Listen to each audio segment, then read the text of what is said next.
Hey guys, I'm Urizi. This story is all about what if Naruto was born before the Nine Tails attacked. Really, how much can small things affect the world? Little things like the color of someone's hair? Their mentor? Maybe, their date of birth? Before we proceed with the story, please like and subscribe to this channel if you liked the video, and don't forget to check the description for the other works of the author if you liked the story. Let's start. Chapter 17, Same Old Pranks. Naruto smiled as he ducked under the flaps to the Dangoya, giving a friendly wave over to the owner, who gave him a congenial smile back. The man had learned to be polite and friendly to the boyfriend of his best customer, as Anko tended to be a rather unpredictable kunoichi and didn't take insults to her or the things she cared about very well. There was one time the man had spilled red bean paste over him and Anko had refused to go there for almost a month. Of course that only meant she had Naruto running over to the next town every other day to pick some up, as the Dangoya was the only place in Konoha that made the stuff to her incredibly high standards. He spotted Kurenai and Asuma and waved at them too, quickly walking in and sliding into the booth next to the Hokage's son. He missed the slight look of disappointment crossing Kurenai's face as he settled in. He didn't have to order, as he had been here enough times that they knew what he liked. He almost absently raised his hand as he saw Asuma light his fingers with a small fire jutsu, blowing out the tiny flame before he could bring it to the cigarette he was holding. "They don't allow smoking in here." After the older man had blinked away his surprise at the younger Jounin's reflexes, he grunted, putting away the cigarette and grumbling under his breath in a gruff voice. "Then why'd I even bother coming?" Kurenai, already seeing the situation deteriorate, quickly interjected with a slightly forced smile. "We're here, because I thought as new Jounin-sensei we should get to know one another, maybe coordinate a bit." She smiled brightly before realizing her gaze had lingered just a little too long on Naruto, quickly coughing into her hand and stammering out, "For the genin, of course." Asuma cocked an eyebrow before shrugging congenially, sinking back into the booth to get more comfortable. "Sure, I don't see why not, might actually get my guys a bit motivated." He paused before snorting into his hand, a grin alighting on his lips. As if ignoring the small slight on the man's genin, considering Naruto didn't know them, the redhead just chuckled before remembering something. "Oh yeah, I told a friend they could come by, I hope that's okay." Kurenai and Asuma just shrugged, not really minding that much. It only meant potentially more ideas for how to handle their genin. In fact, I think Anko should be here any moment now. As Naruto looked behind him to see if his girlfriend had arrived, Kurenai and Asuma both looked down, racking their minds to try and think of where they had heard that name, before simultaneously looking at one another with wide eyes. "Oh, if it isn't Thorny and Smokestack." An all too familiar voice cut in as Anko hopped over the back of the booth with a plate in one hand and a stick of dango dangling from her mouth. Naruto looked back around with an amused grin while Kurenai subtly shuffled a bit away from the boisterous woman. "You know them?" Both Kurenai and Asuma blinked in surprise. This was the person Naruto had invited? However, Anko blissfully ignored their looks of incredulity, gulping down her snack before grinning and gesticulating at the two with the now barren skewer. "Oh yeah, I've been on missions with them before, a while back I think. Thorny really comes in handy with those illusions of hers, made my job so much easier." She snickered as she sucked up another dumpling before muttering with her mouth half full so her words came out muffled and almost unintelligible. "Only had to take my top off once." A slight tick appeared over Naruto's brow before he forced it back down. He had accepting Anko's specialty as an infiltration expert, and he wasn't going to let that old argument pop up again. "I think anyway, I was pretty drunk." No matter how much she baited him, forcing a calm expression on his face so his girlfriend wouldn't have the satisfaction of getting a rise out of him, Naruto tried to divert the conversation. "And Asuma?" The two other Jounin-sensei seemed a bit irked that Naruto was so causally accepting the irritating nicknames they had apparently been saddled with. "Oh yeah, he's pretty good with those fire jutsu of his." A sly smirk appeared on the snake summoner's face as she let her elbows rest on the table. "When he isn't alerting squads of Kumo shinobi to our presence with those death sticks." Asuma's eyes twitched violently at that as he muttered under his breath, "It was one time." At that, Kurenai and Naruto couldn't help but chuckle, and with a start all three Jounin-sensei had realized the ice was completely broken, just with Anko's presence. The woman could get a Leaf Nin and an Iwa shinobi to have dinner together if she really wanted, she had her own form of persuasion that was hard to say no to. Taking advantage of the suddenly warm atmosphere, Naruto decided to take the initiative. So Kurenai, you wanted to talk about the genin teams. Anko's eyes lit up at that as she quickly swallowed the dumpling in her mouth in a way that wouldn't have won her any points for grace. Oh, the kiddies? You know, I've been wanting a team for a while now, but every time I ask, the Hokage tells me that it's not quite my time. She blew out air between her lips in mock frustration. Whatever that means. The three sensei all just looked at her for a moment, before turning to each other and continuing on as if she hadn't spoken. Yeah, I saw how effective that spar between our teams was. The slight cry of indignation from Anko at getting ignored ironically went completely ignored, and I was hoping we could organize something a little more permanent. She chuckled good-naturedly. Shino's always been a hard worker, but I've never seen him train so hard as he did after being beaten by Sasuke. At that, Asuma let out a small whistle as he turned to Naruto. That's right, you got the Uchiha kid, didn't you? Damn, getting the Rookie of the Year is pretty lucky. Naruto just nodded with a shrug. He didn't really like to think of his genin as so cut and dry, and he saw potential in all of them. Seeing his mild discomfort, Kurenai quickly cut in. But you got this generation's Inoshikacho trio, that's nothing to scoff at, their fathers were legendary after all, approaching the fame of the Sunin. At that, Asuma backed off Naruto, slumping back in his seat and rubbing a hand down his face. Yeah, they might have their father's potential, but all that means is right now I have a lazy genius who'd rather be looking at clouds than training, some shy muscle who I can only motivate with food, and a bossy mind walker who knows just a little too much about human psychology than is healthy for a girl her age. Kurenai, Anko, and Naruto had to laugh at that. Each had worked with at least one of the original Inoshikacho, and the latest generation really sounded like their father's kids. Seeing them laugh, Asuma felt like a bit of retribution, slumping back up and pointing lazily at the only female sensei. Well, you're one to talk about talent. Getting 3 major clan kids, 2 of which are heirs, is just cheating in my opinion. Kurenai blushed at that, having to admit that her team was rather weighted compared to most others. Plus you got that Hyuga girl. I heard she would have been top kunoichi if her grades had been more consistent and reflected her results towards the end. However, with that small declaration, any blush on Kurenai's cheeks vanished as she looked down at the cup she was holding, a frown creasing her brow. Feeling an awkward atmosphere descending over the table, Anko quickly butted into the conversation. So what's it like having a genin team? I bet it's pretty fun to be able to boss them around. Naruto raised an eyebrow at the purple-haired kunoichi in bemusement. You've led missions as team captain before? Anko just huffed playfully, downing another piece of dango before waving the skewer about dramatically. Yeah, but that's with shinin, they're no fun because they do everything you say. She grinned sadistically, making Asuma feel just a little nervous. I bet the genin have a little fight left in them. At that, each of the sensei looked down at their drinks, Naruto thinking of Sasuke, Asuma thinking of Ino, and Kurenai thinking of Kiba. Yeah, you could say that. All 3 looked up with slightly widened eyes as they realized they had all said that at the same time before the table broke out in laughter again, causing a few of the other shop's patrons to look over at them curiously. So, hey, anyway. Naruto tried to suppress the grin on his features and continue the conversation. You wanted to organize some team events like spars. Kurenai nodded, trying to get her breath back from the laughing fit. Asuma too was affected, wiping once at his eye and sighing contentedly at the shared moment between the 3 sensei. Sounds like fun, to be honest. I can't motivate Shikamaru for anything, so maybe this'll help. I guess I'm free most Thursdays, we could do it then. He looked about the table to see Naruto and Kurenai looking thoughtful before nodding, agreeing with the suggestion. Well, great, plus it'll be good practice for when we enter them in the X-. Suddenly the young Sarutobi was cut off as Naruto's eyes widened and he scrambled over the table, literally clambering over Anko before he could hop over the back of the booth. Wait, Kakashi Taijo. The redhead looked ready to flash right out of the dangoyo before realizing what he had done and turning back to the stupefied Jonin sheepishly. Sorry, I've been looking for him for a few days now. Thursdays, right? I'll see you guys there, training ground 19. And with that he just seemed to vanish in a blur of red, leaving 2 shocked sensei and a chuckling Anko.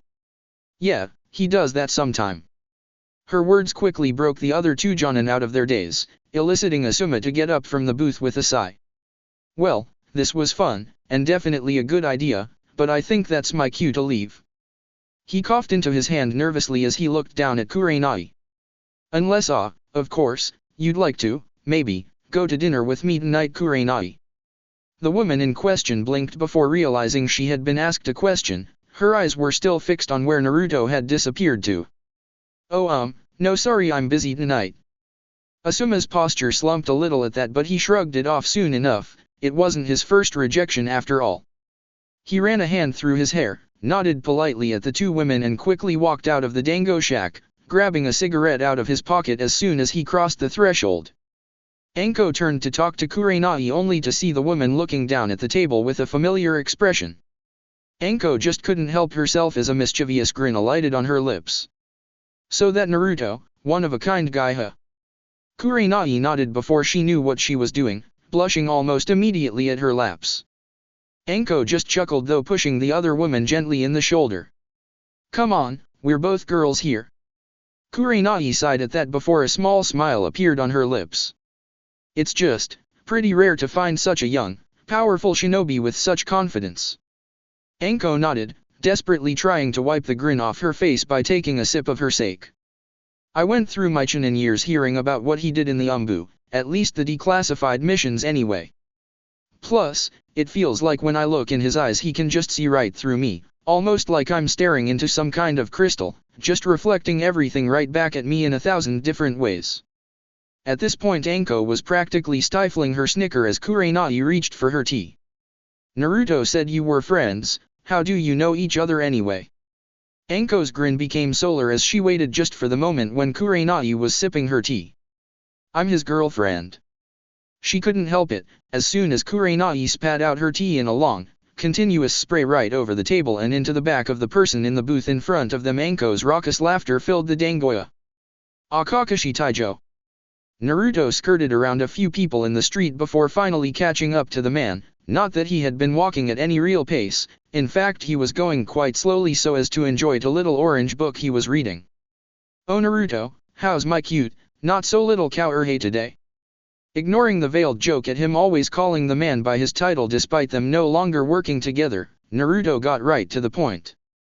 I was wondering if you would mind coming by a few of my training sessions and helping out one of my students. The man's one visible eye lit up in amusement as he carefully tucked the corner of his page and replaced his book in the pouch on his hip. That's right, you got yourself a little genin squad, how's that going for you? Naruto smiled sheepishly as ran his hand down the back of his hair, remembering his genin's ire over their last few D ranks. Pretty well, they seem to be coming along fine. A thoughtful look briefly passed over the redhead's face as he looked up at the taller Jonin. Now that I think about it though, didn't you leave Umbu so that you could pick up a genin squad? I've never seen you with one before.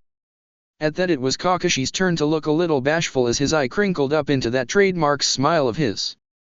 Well, none of the teams ever really met my expectations and it just didn't feel right, you know. Naruto blinked before his face became deadpan. You were too lazy to take one on when you realized how much work it would be, weren't you? It wasn't asked as a question so Kakashi just chuckled and shrugged carelessly. Well, the Hokage told me that maybe this time I should step back and let some of the younger Jonin have a crack at it. If possible. Naruto's face became even more deadpan, his voice matching the expression. He got tired of you sending perfectly good genin back to the academy, didn't he? Again, all he got was a sheepish chuckle as the man's eye managed to wander everywhere but at Naruto's face. So you said you had a genin you needed help with? Young Sasuke finally unlocked those Sharingan of his. Naruto quickly shook his head, internally sighing at his former captain's sheer laziness. No, this isn't about Sasuke, and when the time comes I'll be able to train him perfectly well in the Sharingan. You forget who my teammates were and how much I trained with them. Kakashi shrugged noncommittally. No, this is actually about Sakura. I was wondering if you could give her a grounding in Genjutsu. You've picked up a little of everything in your time and to be honest, aside from a few basic ones, I'm pretty terrible at it. At that Kakashi could only raise an eyebrow, amusement twinkling in his black orb again. Really? The teammate of two Uchiha is terrible at Genjutsu? I would have thought you'd have picked up the basics through sheer proximity. Naruto shrugged lamely, remembering back to all those times Shisui and Itachi were trying to convince him of the validity of the ninja art. He was a lot more interested in bringing his speed up back then. It's amazing what a young kid can tune out when they're really not interested. At that Kakashi chuckled. He supposed he had been the same when he was a young chunin, barely caring about anything other than learning how to be a shinobi that would pull him out of his father's shadow. In that respect he supposed there were more similarities between him and Naruto than he would have first thought. So will you help me with her? Kakashi shifted his weight to his other foot as a speculative look appeared in his usually half-lidded eye. I don't know my little Kaoruhei, I am an elite jonin of this village after all, my time is pretty valuable. He wiggled his lone eyebrow a few times for effect, making Naruto sigh and reach into one of his pouches. Fine, I was hoping you'd be a bit more altruistic, but I should have known better. When his hand emerged, an enraptured gleam overcame the older Jounin's face. This is Dash. He didn't need to say any more as Kakashi suddenly plucked the object right out of Naruto's hands, looking it over in wonder. A first edition copy of Icha-Icha Violence. An uncharacteristic girlish squeal emerged from somewhere in Kakashi's throat before he coughed into his palm, righting himself and trying to regain a modicum of his masculinity.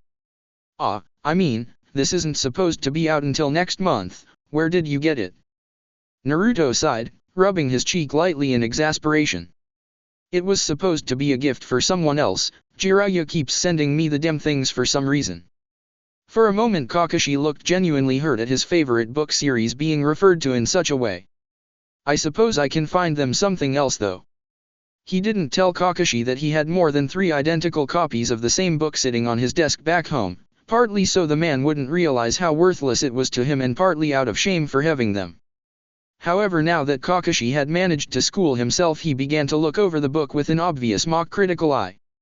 Still, just one book for my services, I am Dash. Naruto sighed and simply reached over to flip open the cover. It's signed by Jiraiya. That was all it took. Kakashi immediately flipped the book closed and smiled. Done. He quickly shook hands with the redhead before scampering off to read what would probably be taking up the majority of his time for the next few days. Naruto just stood there, a little disgruntled at the sudden departure as he turned to go back home. Idiot, I didn't even tell him when or where to meet. Finally though he just shrugged, deciding to get some training in tonight. So Naruto is your boyfriend then? Kurenai gulped, desperately trying to rid her cheeks of their red flush even as Anko continued to snicker into her hand. The violet hadn't stopped laughing for a good minute and Kurenai felt incredibly self-conscious with half the Dango bar staring at them. Anko seemed to have no such reservations as she finally sighed with contentment, leaning back and kicking her feet up on the table. Yup. Kurenai nodded placidly, wondering if the woman was going to say anything else, however it seemed Anko wasn't going to make this easy for her. So, what's that like? Anko tilted her head lazily towards her with a single brow cocked up in bemusement. She shrugged noncommittally, casually reaching for another skewer of dango before sliding the 3 dumplings into her mouth at once, seeming quite happy to just sit there and munch on them.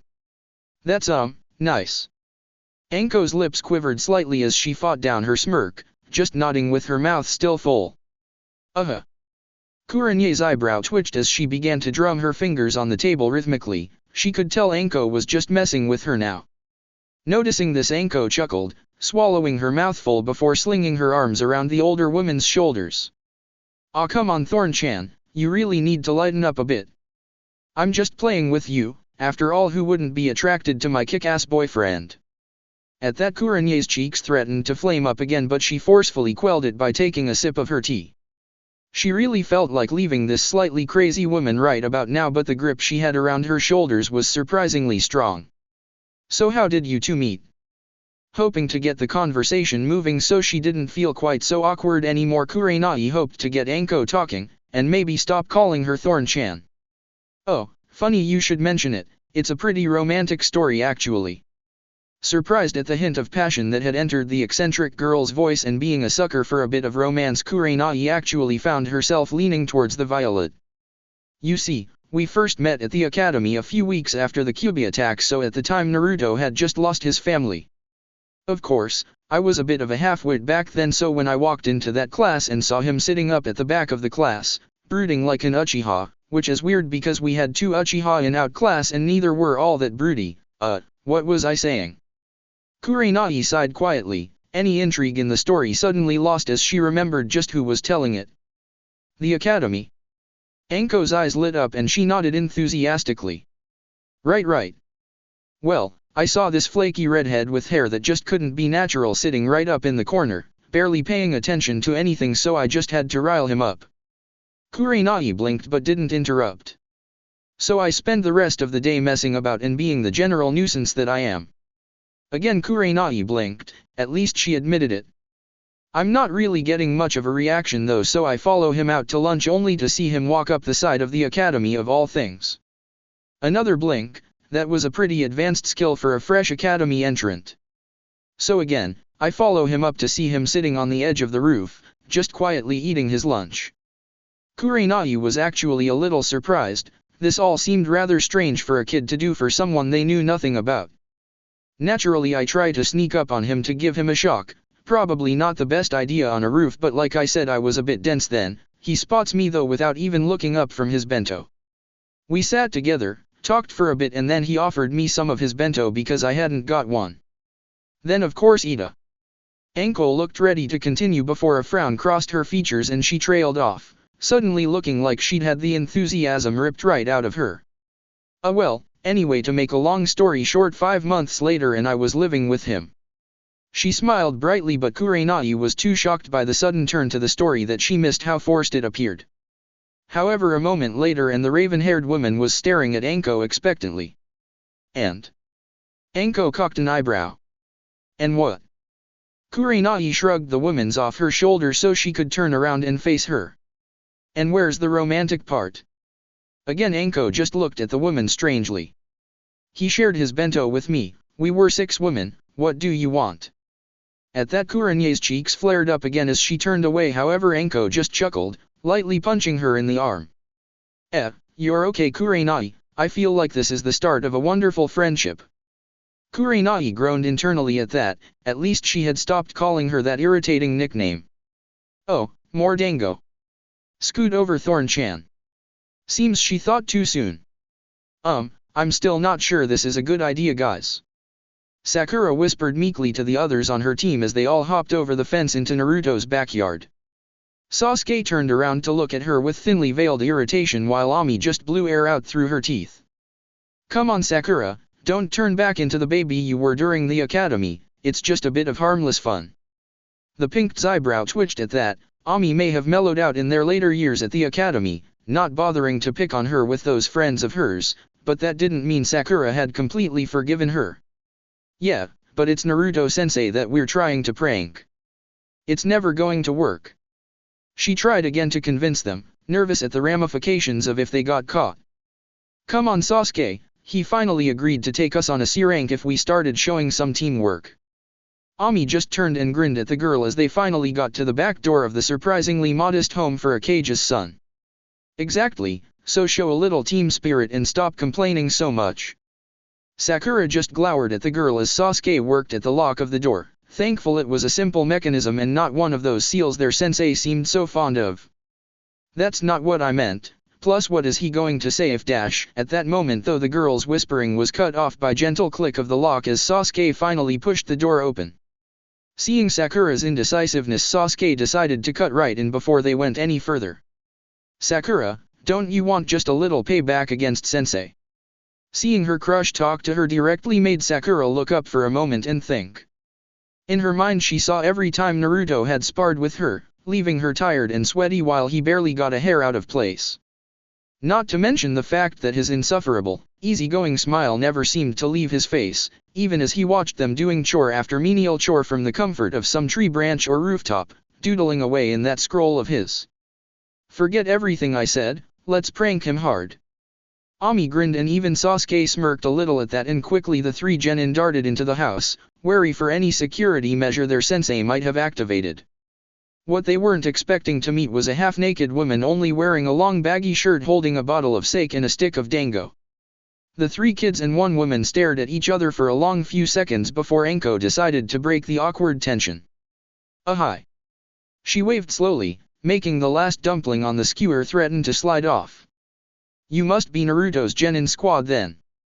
The three kids nodded slowly. Sasuke was already making plans to bolt and use his teammates as meat shields. He had seen angry Kunoichi before and he did not want to experience that one bit. I'm guessing you're here to prank him or something. Again the genin nodded, but after a pause this time, no point lying to her considering it was pretty obvious what they were doing. After another uneasy pause Anko shrugged before walking on through to the kitchen where her voice floated back to them. Cool, bathrooms upstairs to the left, bedrooms opposite, touch my stuff I'll kill you and don't try and go in his study.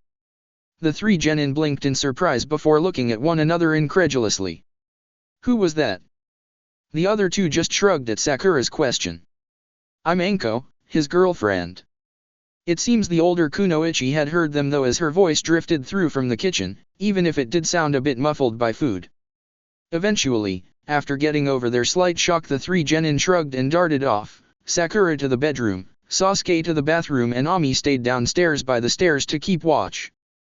That was their original plan anyway. The purpose of keeping watch when they had already been discovered seemed redundant but Ami just decided to go with it.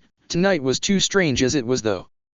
For a while she just kind of stood around, vaguely hearing noises from the kitchen and upstairs. At one point she heard a small explosion from upstairs only to see Sasuke walk down a few moments later scorched and covered in soot. Anko had also popped her head around the kitchen door, a skewer hanging from her mouth, only to laugh at the boy. You tried to go in his study didn't you? Sasuke's response was to huff out a small cloud of smoke and pinch the small flame that erupted at the tip of one of his hairs. Don't worry kid, better men than you have tried. That didn't seem to quell Sasuke's annoyance though as the boy trudged towards the back of the house. Whatever, Ami keep watching until Sakura's done. With that the boy darted out the back door while Anko disappeared into the kitchen again. A few moments later and Sakura skipped down the stairs, looking a little smug for herself, and followed him out. Just as Ami was ready to leave though she froze, hearing the door begin to open. Acting on instinct alone she suddenly burst into a cloud of smoke. When Naruto got home that night he had to admit that even for him he probably overtrained a bit. His eyes were half-lidded from how tired he was and the various aches over his body told him that tomorrow morning he would be feeling this. He was a little surprised to see Anko there in the front hall, looking vaguely like a deer caught in front of a fire jutsu, but was more distracted by what she was wearing, or in other words how little she was wearing. It looked as though she had waited up for him which was uncharacteristically sweet for her. Then again she could have been raiding the fridge again but he liked to give his girlfriend the benefit of the doubt more often than not. You didn't have to wait up for me. Anko's mouth worked uselessly for a few moments before she shrugged with a sheepish smile. Naruto simply smiled tiredly, leaning forward and capturing her lips for a moment, leaving the woman red-faced and breathless. She was more surprised though when Naruto suddenly ducked down and pulled her bodily onto his shoulder as he began to head for the stairs. Come on, I need some sleep, I'll make you some ramen in the morning if you're hungry. He never noticed the wide-eyed look of panic on his girlfriend's face. Ami was freaking out. Why had her first reaction been to henge into Anko? What kind of idiotic plan had that been? And now Naruto was carrying her upstairs to do who knows what. Briefly her face turned red as it began to wander before she shook herself out of it, so not the time. She was still reeling from that kiss though, it had been so warm and tender and so filled with passion despite Naruto's obvious exhaustion. Again her mind began to float away and... No. Bad Ami. So not the time. However just as she was ready to try and get away from Naruto she suddenly found herself back downstairs, watching in confusion as Naruto continued to carry his girlfriend upstairs. With a start he realized Anko must had seamlessly substituted with her when she noticed her plight and breathed a sigh of relief. However just as she turned to bolt out of the house as quietly as she could she caught Anko mouthing a single word at her with a cheeky grin, patting Naruto on the back possessively. Mine. So Team 7, yet another successful capture of Tora, congratulations. I think it might be a new record for your team too. Iruka smiled happily at the obviously tired and grouchy genin in front of him, backed by their brightly smiling sensei. All three were covered in tiny claw marks, as attacks from that Bakuneiko couldn't be called mere scratches, and a few dirty marks. Now, what will be your next mission? All three 13-year-olds groaned at that, the two girls turning on their sensei with the best pleading looks they could manage. Naruto only laughed in his head though, this was what they got for trying to fill his shower head with itching powder. Actually Eureka! His genin all looked down, knowing that their sensei was likely going to continue torturing them with endless D-ranks like he had yesterday. I think, after my cute little genin have been showing such good teamwork and improving so much lately, I'll take a C rank. Three sets of eyes widened about as far as they could go as the Hokage gained a small amused smile, flicking through the next box of mission folders over. A C rank it is then. Chapter 18, Same Old Mission. It was fairly standard affairs for Umbu operatives to move to and from their missions as quickly as they were able. This was both to show their efficiency to the client and so that they were able to perform more missions during their usually limited stint in the corp. That was why as Naruto found himself wandering at a rather slow pace along the roads of the Land of Fire towards Wave Country, he couldn't help but enjoy himself. It reminded him a lot of his genin days of laborious escort missions, parcel deliveries, and the occasional bandit hunt. There was also the intense amusement he got from seeing the hopeful, expectant looks of his genin's faces. Briefly he glanced over at the old bridge builder they were escorting, Tajuna. He seemed to be an alright man, if not a bit heavy on the bottle. However, Naruto had been getting strange vibes from the man all day and he had long ago learned to trust that kind of gut instinct. Tajuna seemed to feel his gaze and nervously looked around, but by that point Naruto was already back to the scroll in his hand, reading over the Nidame's original notes on the hiration he had recovered. Or at least he was pretending to. In reality he was keeping a wary eye constantly on the road and the other on his students. When the Sandaime had first shown him the rather brief list of C ranks that were available to him, he had been about to choose a fairly standard envoy mission to the Land of Fangs. However, when he had spotted the dossier right at the bottom, stamped with the symbol of Wave Country, he just had to take it. Naruto normally wasn't one to believe in coincidences, there were rarely such things in the shinobi world, but having his student's first mission be to the same place as his own was too much. The fact that it had been pending for a few days before they arrived only sealed the deal. It was like this mission was specifically for him. After a few hours walking, though, it seemed his suspicions were for nothing, at least until he spotted a shallow puddle on either side of the road, on a summer's day, when it hadn't rained in days. A single eyebrow quirked, if only for a moment, before the tiniest of smiles lifted his lips. Perfect. Guys, you carry on ahead for a moment. His genin and the client looked back at him in surprise before he made a gesture towards the woods. I have some business with a bush. Sakura screwed her nose up in disgust at that, huffing as she turned back to the road. Sensei. We don't need to know stuff like that. Sasuke just rolled his eyes while Ami seemed a little nervous at the prospect of their sensei leaving them, even for a moment. Naruto just eased their concerns with a flippant salute as he veered off into the path, making sure to walk right over one of the puddles, slamming his foot right in the middle a little harder than he normally would have. Just keep your eyes open, guys, and protect the client. I'll be right back. Out of the corner of his eye, Naruto just caught Sasuke looking at him strangely before looking down at the puddle he just stepped through, his brow furrowing. However, by the time he looked up, Naruto had already vanished into the surrounding forestry. I'll take point. The young Uchiha stepped calmly into the leading position, however he couldn't help his gaze drifting over towards the other side of the road where another out-of-place puddle lay. His eyes must have just lingered too long though, as, without warning, it seemed to raise up and transform into a man all in a single instance. Sasuke's eyes widened as he was suddenly forced to jump back, a gleaming metal gauntlet passing a few inches from his face. That close, every rivulet of virulent purple liquid that coated the claws were visible. Sasuke! Sakura stood stock still, her eyes widened as she saw Sasuke brush a few centimeters from death. However, the Uchiha merely flipped back, drawing out a handful of kunai and sending them in a flurry towards his attacker. It's poisoned. The attacker grunted at that, a horned Kirigakuer headband on his head while the majority of his body was covered by a long navy cloak. He batted away the kunai with ease before turning straight towards the bridge builder, taking off in a dash any of the genin would be hard-pressed to match. However, just when Tajuna saw his life flash before his eyes, the assailant's attack was once again halted with the clang of metal on metal. Arg! Ami cried out in pain as she felt one of the dripping metal claws on the gauntlet tear a faint line across her shoulder. She had managed to interpose herself between the Kirinin and the client just in time, sword ready. However, the older man had proven to be stronger. She held him at bay with her strong stance, but he kept pushing, the weapon on his arm digging further into her shoulder.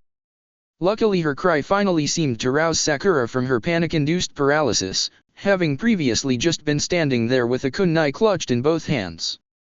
As quickly as she could, the girl went through her carefully memorized hand signs before directing her chakra straight at the attacker.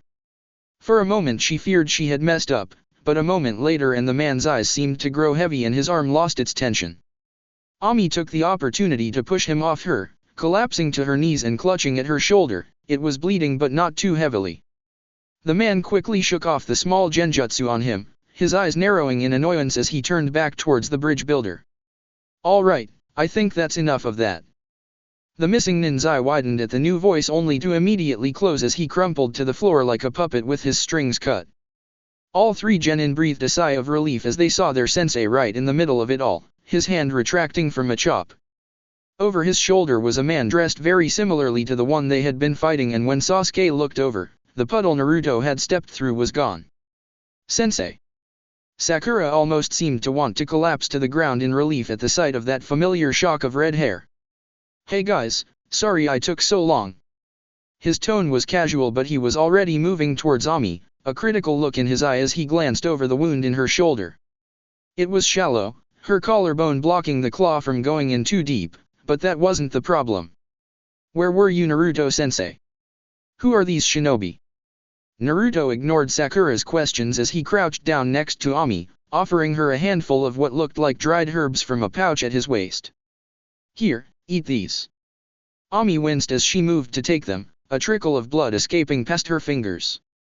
"They'll help flush any poison from your system." Ami quickly took them and swallowed them in one go. "Although I should probably warn you." Ami almost immediately swooned as her eyes became uncomfortably heavy and her body lolled to one side. "They're fairly potent." He quickly caught the falling girl and hurried her over to a nearby tree, propping her up and bandaging her shoulder in short order as his other two genin watched on. While the young purple-haired girl was still in the land of the waking, Naruto gave her a bright smile and gently patted her head. "You did great, Ami, you should feel very proud of yourself." The girl smiled weakly before her head nodded forward and she was out like a light. Naruto quickly got up and turned to where the two missing nin were propped up against one another in the middle of the road. "Sensei." He turned towards Sakura, offering the girl a kindly smile as he walked over and hauled both men up and onto his shoulders. "Don't worry about it, Sakura, I was always around. I thought this would be a good opportunity for you guys to test yourselves against some real opponents." The pink's eyes widened at that. "Don't worry, you guys did great." He briefly ruffled her hair with that usually confident grin, making her wince in annoyance. "Good job with that genjutsu." He leaned his head towards Sasuke as he began to walk off into the woods again. "And nice response time, Sasuke. Now if you don't mind, I need to have a chat with these two about a few things." A clone popped into existence next to him and kept watch over the three as the original walked off. After all, it wouldn't be good for their young eyes to see. Gozu awoke with a start as cold water was splashed in his face. He was only given a moment to sputter and cough though before he found himself violently thrust up against a tree, an arm against his throat. "Hello Gozu, or is it me Aizu? Your bingo book profiles weren't all that clear." A pair of frosty purple eyes bored into his own before the man in front of him leaned back, revealing the Jonin sensei of the kids they had attacked. "You know, those puddle trick may work a treat in water country, but out here in the land of fire, you have to pick your approach a little more carefully." Gozu simply glared at the man, he wouldn't tell him anything. This only made Naruto sigh as he leaned back, leaving an arm behind him to prop himself up. "Not much of a talker, are you?" Absently he began to play with a kunai, flipping it up before catching it, balancing it by the point, sinning it by the ring. "Strange, your brother had no such compunction."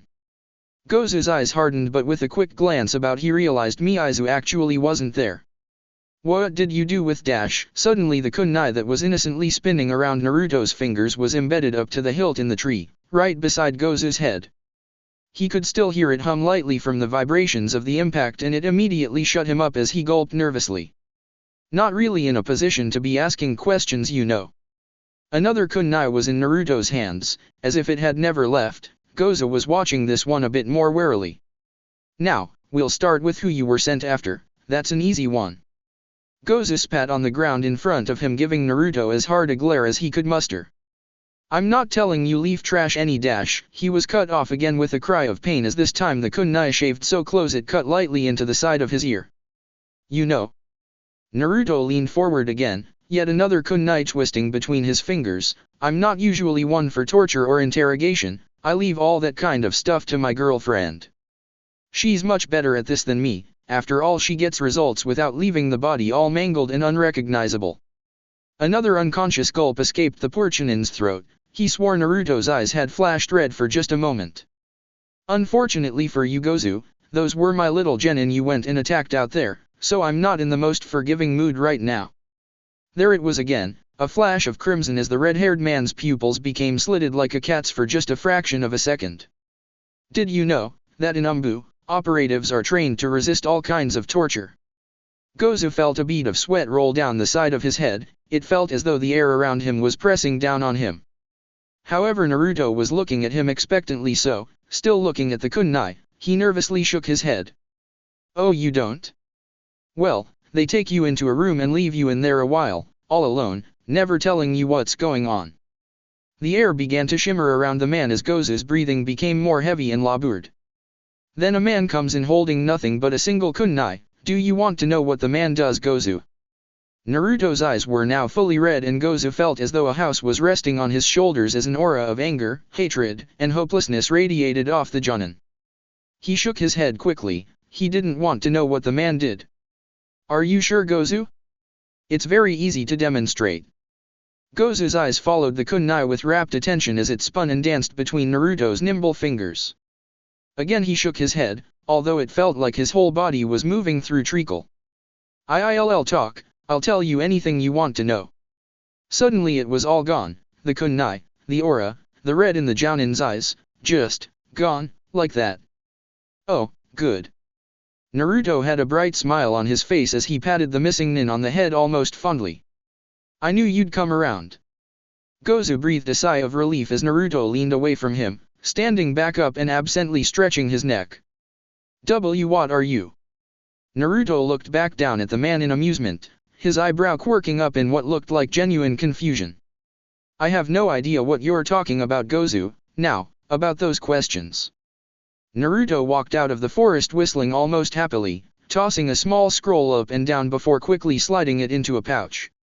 He would figure out how to deal with the demon brothers later, for now. Alright guys, things are only going to get tougher from here. I hope you're prepared. Sakura's eyes widened as she watched Naruto carefully hoist Ami up and onto his back, letting the girl hang limply with her arms around his neck. We're continuing the mission, sensei. Naruto gave her an easy grin as he began walking along the path again. Of course, Sakura, we're Leaf Shinobi. We don't just abandon our client halfway through a mission. Behind them, Tajuna let out a sigh of relief before freezing up as Naruto leveled a cold, hard stare at him. Even if they are lying cheats. He began walking again, leaving Tajuna standing stock still in the middle of the road. After a moment or two he snapped out of it and quickly hurried after him. Wait, you don't understand, our village has been taken over by the shipping magnate Gato, I know. Tajuna started in surprise as Naruto easily rattled off some of the information he had gleaned from the demon brothers. Yes, but he's closed off trade routes in or out of the country, taxed the people to the brink of starvation and built a monopoly on business. I know. Tajuna blinked again, confusion setting in on his wrinkling features as he once again hurried after the Jonin that was setting a fair pace. But then why am I helping you, despite the danger posed to my genin? Despite the fact Gato has the resources to send, and already has, powerful missing nin after us? Despite the fact your nation isn't even wealthy enough to pay for the difficulty of the mission we're taking on. Tajuna hesitantly nodded, a little worried about the answer when Naruto put it so bluntly like that. Yes, despite all those things. Naruto chuckled from up ahead, making Ami stir from the vibrations. Who knows? Maybe my cold shinobi heart has a trickle of warmth in it. Maybe I think it's good training for the genin. Maybe I'm just thrilled by the challenge. Sakura was looking up at him strangely now while Sasuke was looking ahead, keeping pace with his sensei with a determined look on his face. He turned back, offering the bridge builder a warm, if not slightly disconcerting smile. Who knows, right? Tajuna simply chuckled after a moment's hesitation, albeit nervously. He was now sure there was something wrong with every shinobi out there. He wasn't going to tell that to the ones willing to help him though. So Tajuna. The older man looked up, spotting Naruto waving for him to join him by his side. Tell me a bit about your country, the more we know the better we can help. Tajuna, for the first time in a long while, gave the red-haired man a genuine smile as he quickened his pace. Just. The bridge builder paused mid-step. How about the truth this time? After the quiet boat trip across to the main island of Wave Country, the natural mist of the island began to set in, limiting everyone's lines of sight to a few feet in front of them. While to the untrained eye it might have seemed like just an unusually thick mist, Naruto's every hair was prickled and on end. Lightly he grumbled under his breath as he walked along, making sure to keep Ami in a comfortable position. Why did it have to be Kirinin? Seriously, in Umbu, the one country he never had much contact or missions in was the isolationist water country. Embroiled in whatever civil war they were in now, many countries simply left the war-torn nation alone, waiting for it to either collapse under itself or finally get itself back on its feet to take advantage of their extensive trading routes. Information was scarce since they closed down the borders, and only the occasional scouting team was ever sent in just to get a sense of the political status. Naruto himself knew next to nothing about what was going on. That was all well above his pay grade even as an Umbu captain. Suddenly though, all of that became the very least of his worries as his ear twitched. Down. Around him his two genin dropped to the floor, thankfully having the mind to pull Tajuna down with them. Just in time too, as an enormous blade came flying out of the mist, spinning like a buzzsaw. Unfortunately, with Ami on his back, Naruto was in no real position to simply duck, so in a split second he pivoted on one foot, grounded his other, reached out and grabbed the hilt of the massive cleaver. He swore his arm was nearly wrenched out of its socket, but with one foot stuck firmly to the ground with chakra he managed to pull the blade down, carving a neat circle into the ground around them with the tip. A small chuckle escaped his lips as he stood there, sword planted firmly in the ground. Phew, now that's a big sword. Somebody overcompensating for something. Naruto paused and blinked after he realized what he had just said. Damn, I have been hanging around Anko way too much recently. However, a small grunt of annoyance broke his brief monologue as a figure appeared on a nearby tree branch. You may want to step away from the sword, kid. You're 20 years too young to be playing with a weapon like that. Didn't your mother ever tell you it's rude to pick up strange weapons? Naruto grinned at the man, making a show of hefting the sword up off the ground and resting it against his shoulder, carefully lowering Ami to the ground with his other hand. Damn if the sword wasn't heavy though. Zabuza Mamakai, didn't anybody ever tell you that it's stupid to throw away your weapon for a flashy entrance? A brief chuckle was his only reply as the large man leaned against the tree trunk casually, seeming self-assured with his own ability despite his current lack of weapon. What a cocky brat you are. Although it seems my reputation precedes me, shame the same can't be said for you, Tomato. Naruto chuckled as his eye twitched once. He really hated that nickname. Don't worry, you just don't recognize me without the mask, give it a few moments. Zabuza simply grunted though as he straightened back up, his hands coming up in a seal that Naruto knew many water jutsu stemmed from. Last chance, kid, give me back the weapon, hand over the bridge builder, and maybe I let you leave with at least one arm. Naruto's grin faded into the mist as the surrounding area's moisture all converged on that one area, bathing the entire clearing in a thick white fog. Big words, time to back them up. Just before Zabuza lost sight of the glint in Naruto's smile, he heard a multitude of thuds sound out all around the clearing, as well as the larger thud of Naruto planting his cleaver into the ground. It was the telltale sound of kunai striking the trees and earth. One even happened to land near Zabuza, although with mist this thick he couldn't see it, not that he needed to. Think you could hit me with a rain of kunai, kid? That's pretty amateur. His voice sounded throughout the mist like he was everywhere at once, sending shivers down the spines of the still conscious Genin and Tajuna. They felt an intense weight press down on them as they felt all of Zabuza's focus, his intent to kill them, his sheer bloodlust, permeate the mist. Every minute sound echoing through the fog made their muscles twitch to the straining point as their white-knuckled hands grasped their kunai like lifelines. Here peachy peachy peachy. And just like that it was ruined, Naruto's flippant voice echoed through the mist, tauntingly calling the master of the silent killing out to face him. Here peachy peachy peachy. The genin felt like a weight had been pushed off their shoulders, their beings filling back up with warmth knowing their sensei was still out there protecting them. Zabuza on the other hand grinned, the fool of a jonin had so easily given away his position. Using years of honed training, Zabuza moved through the smothering mist without making a whisper, instantly locking onto the source of the noise. He thought about retrieving his blade first but figured a kunai was good enough for this joker. However, as his blade passed through the spot he had last heard the noise, it sliced through nothing but air. That was impossible though, there was no way the jonin could move silently enough to escape his ears. Here peachy peachy. His eye twitched as the voice called out again, this time from almost the opposite side of the mist. Once again he moved with all the noise of a shadow, appearing right behind his target, cleanly slicing right through air, again. Come on Zabuza, I'm right here. Zabuza wasn't sure how many times this game, or whatever, repeated, but eventually he reached his breaking point. It was impossible for some upstart leafnin to so easily best him at his specialty, something that even in the Seven Swordsmen he was feared for. Boo. Zabuza span as something patted him lightly on the back without him hearing it approach, but there was nothing there. Nope. Again he spun around, his eyes moving madly and his ears straining to pick up the faintest of noises as something patted him on the back again. So close. He lashed out with his blade as his hair was ruffled like he was some kind of child, but all that met his ears was silence.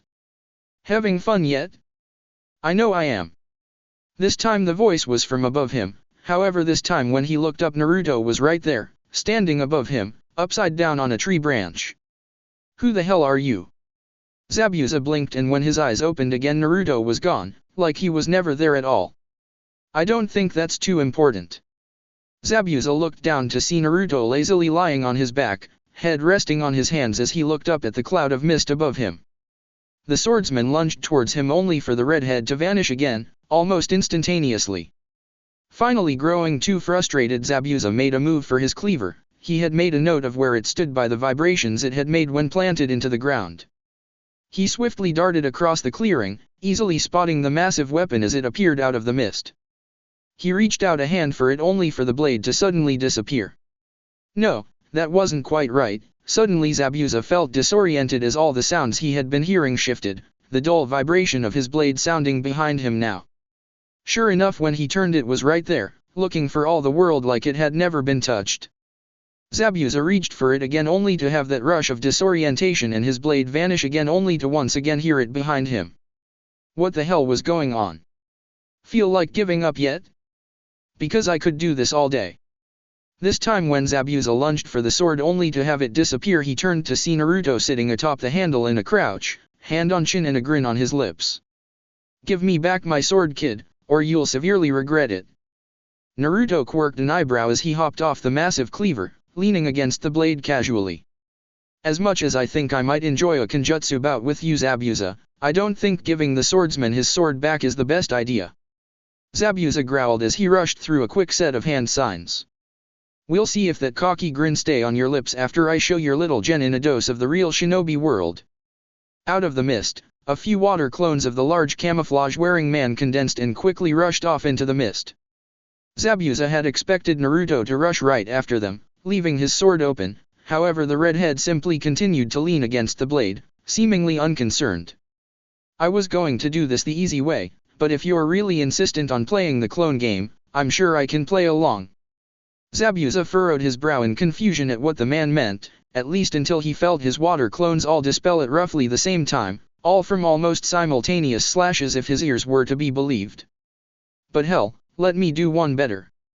Zabuza suddenly heard the telltale sounds of skin hitting skin as a multitude of people suddenly rushed through the exact same hand signs at the same time. Most alarming though was the fact that it was coming from every direction. Wind release, great breakthrough. The simultaneous call rang out through the thick mist as a sudden gale blew all the mist first inwards, then up and away from the clearing, finally revealing everything. Zabuza could only stop and stare for a few moments as he found himself surrounded by a ring of almost 20 Naruto clones. However, they weren't even the reason he was staring. No, that privilege belonged to the various kunai scattered about the clearing, very recognizable, almost infamous kunai. Zabuza could say no more as Naruto suddenly appeared behind him in a red flash and delivered a few strategic punches that took the large swordsman out of commission. Naruto Namikaze, at your service. The redhead looked up for a moment as if waiting for something before grinning as another of his clones emerged from the tree line, what looked to be a bound Kiri Hunter nin slung over his shoulder. Ah good, we're all here now. He looked about, surveying the damage before nodding to himself with a smile. Sensei. His eyebrow rose as he looked over to see Ami now fully awake and looking about the clearing in confusion. Next to her, Sakura and Sasuke were looking on at the scene in absolute shock. Tajuna seemed to have fallen unconscious at some point due to the high levels of chakra Zabuza was throwing around. Ami, you're up, that's good. The girl blinked in confusion as she looked about to see many of her sensei scurrying about collecting what appeared to be odd tri-pronged kunai. What's going on? Naruto just chuckled as he once again came over and slung the girl onto his back. Long story, now Tajuna, you were taking us to your home, right? The man had just awoken as one of the Naruto clones poured a small water jutsu over his head and quickly nodded, looking about the clearing in alarm and relief. Right. Just what did he sign on for when he hired these ninja? They were all insane. Gato kicked his feet back and slowly tapped one up and down, trying to keep a measure of calm on his face. He was a short man, so his comfy leather chair, backed by a panorama window of wave country, was lifted to the max to let his feet on the pristine polish of his oaken desk. His features, normally quirked into a self-assured smirk, was twisted into a scowl of frustration as he let out a growl while simultaneously swiping a large pile of documents off his desk. One of his attendants immediately scurried to pick up the loose sheets, but the shipping magnate ignored him, instead turning to his assistant. What did you just say? The tall wave country native gulped nervously as he looked back down at the short report he had just read out. Zabuza and his accomplices have been captured by a team of Konoha shinobi who are currently taking residence in the bridge builder Tajuna's home. Gata's eyebrow twitched as a tick mark appeared on his brow, his face the very visage of irritation. Damn it, I should have known better than to hire missing nin, so unreliable. He slammed his hand on the table, causing another stack to fall messily across his desk. Ah sir, if I may. The meek man by his side offered up quietly. What? The much taller man quivered under the short businessman's gaze before handing him a sheet. There was another group offering their services for jobs like these, their track record is very good. Gato quickly scanned over the report, his scowl slowly turning into a thoughtful look as he considered the group for a moment. However, sir. Gato turned his ire on the man once again, making him cower slightly. You may not be able to double-cross them quite so easily, I've been told they are very powerful. Gato huffed irritably as he placed the sheet back down on his desk. Well, we'll come to that bridge after we cross it. He chuckled at his own joke for a moment. All right, I'll give this new group a chance. Chapter 19, Same Old Waiting. Zabuza awoke with a groan, a terrible ache working its way up his back to his neck. He quickly realized why when he tried to move his arms only to find them bound behind him. He strained, but whatever was keeping his arms together was tough and didn't yield to his muscles. It wasn't like he had much leverage anyway. More alarmingly was when he tried to access his chakra, searching for that familiar warmth inside of him, only to come up dry. He felt cold, and weak, and most annoyingly of all, helpless. He could only imagine how Haku. His eyes widened in alarm as he looked about the small, relatively unadorned bedroom he was in. The blinds were shut so not a lot of light got in, but he was able to make out the dim outline of things around him like the bed and the small chest of drawers. However, his young apprentice was nowhere in sight. In a few moments after his call though there was a shuffling sound from outside and a few seconds later the door was opened, making Zabuza wince from the sudden light. Zabuza-sama. Luckily the person who entered was just Haku, now wearing just his underclothing he normally wore beneath his battle kimono. It just consisted of a thin set of black leggings and a mesh shirt, it was obviously so he couldn't hide Senbon on him. His mask was also conspicuously absent, and now that Zabuza realized it, so was the rest of his own gear, Kyubikiribochu included. Haku, you're okay? The boy nodded once somberly in affirmation before sitting at the foot of the bed. Where are we? Zabuza had other questions but that seemed the most pertinent. At the bridge builder's house, under the watch of Namikaze-san. Zabuza scowled, so they'd finally been caught after all this time and it wasn't even my hunternin, it was by a random Konoha-jonin and his brats. And they didn't restrain you. Haku simply pulled down his mesh shirt slightly, showing a seal imprinted on his collarbone that pulsed faintly at his touch. They have suppressed my chakra, Namikaze-san doesn't seem to find me a threat enough to restrain me. Zabuza scowled again, so that was why he felt so drained. He likely had a seal on him somewhere as well. And me? Haku smiled lightly, he was always one to try and make the best of a bad situation. Namikaze-san said that even without your chakra you are a dangerous man. Zabuza grunted, he supposed that was true enough, although his arms were beginning to grow slightly sore. And they're just leaving us unsupervised. At that moment another presence made itself known at the door as a young purple-haired girl timidly poked her head around the frame. Ah, not quite, I'm the one watching over you while the others are at the bridge. Ami stepped further into the room, feeling highly uncomfortable under Zabuza's intense gaze.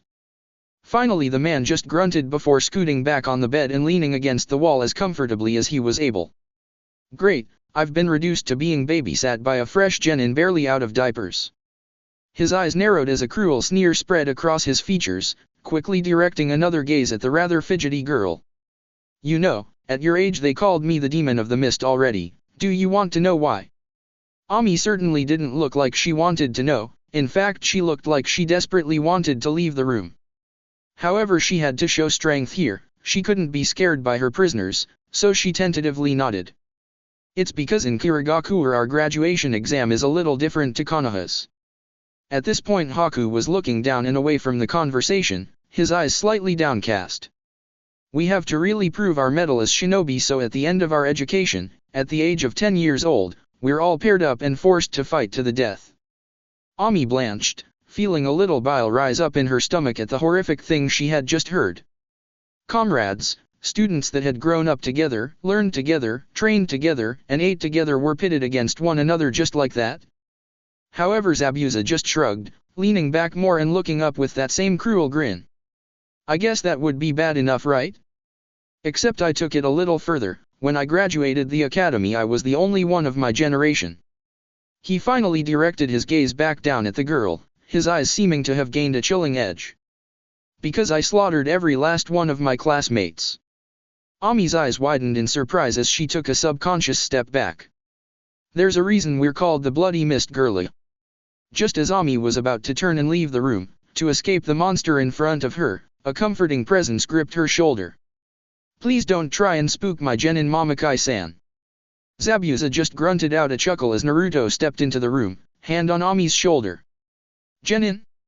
You can't call these gaki genin namikaze, not like we were.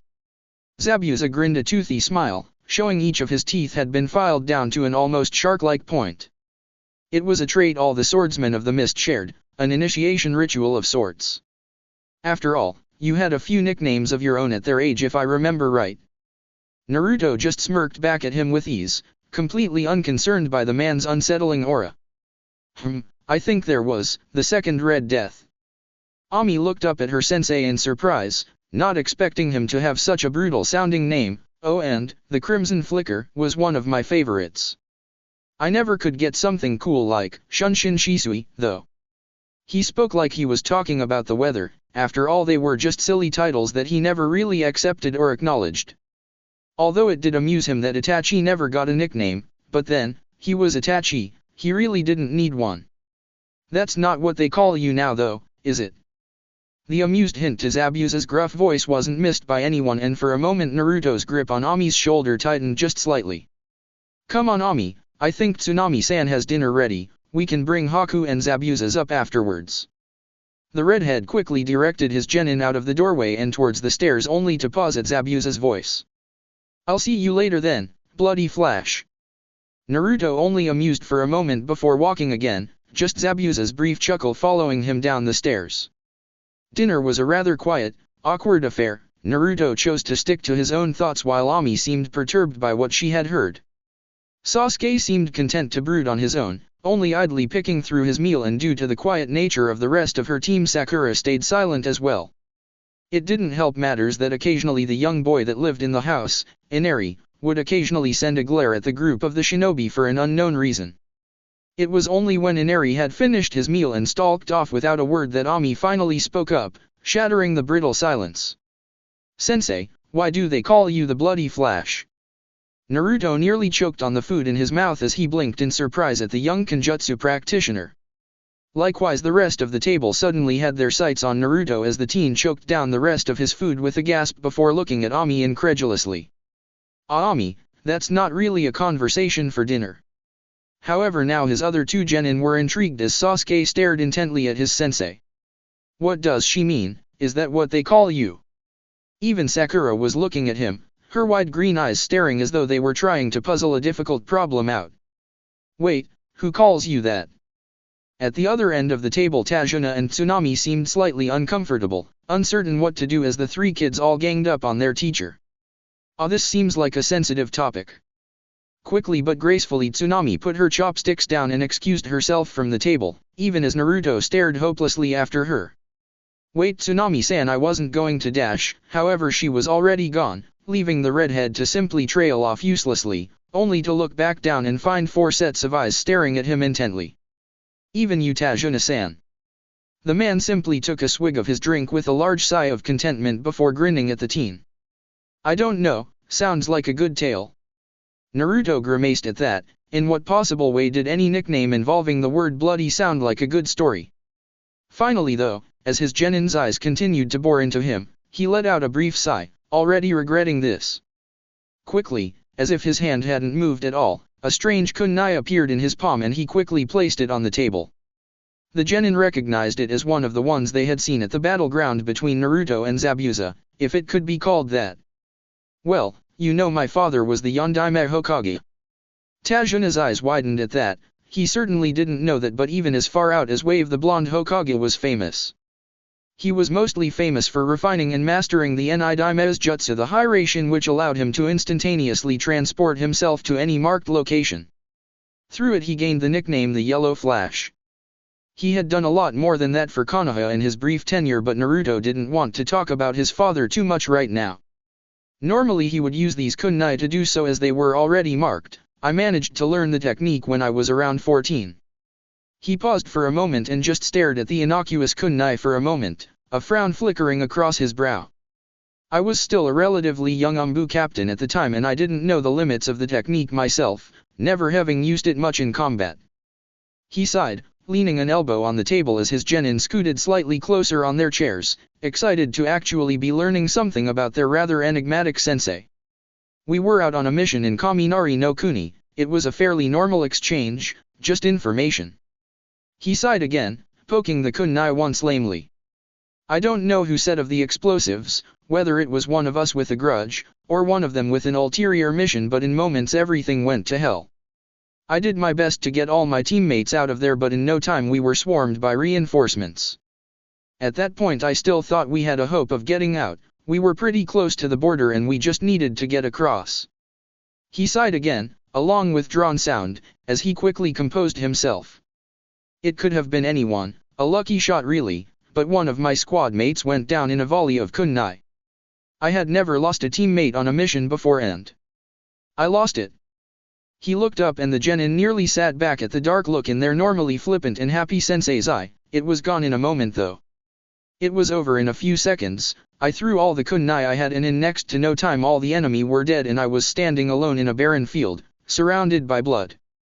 Both Sakura and Ami's eyes widened as the former paled slightly.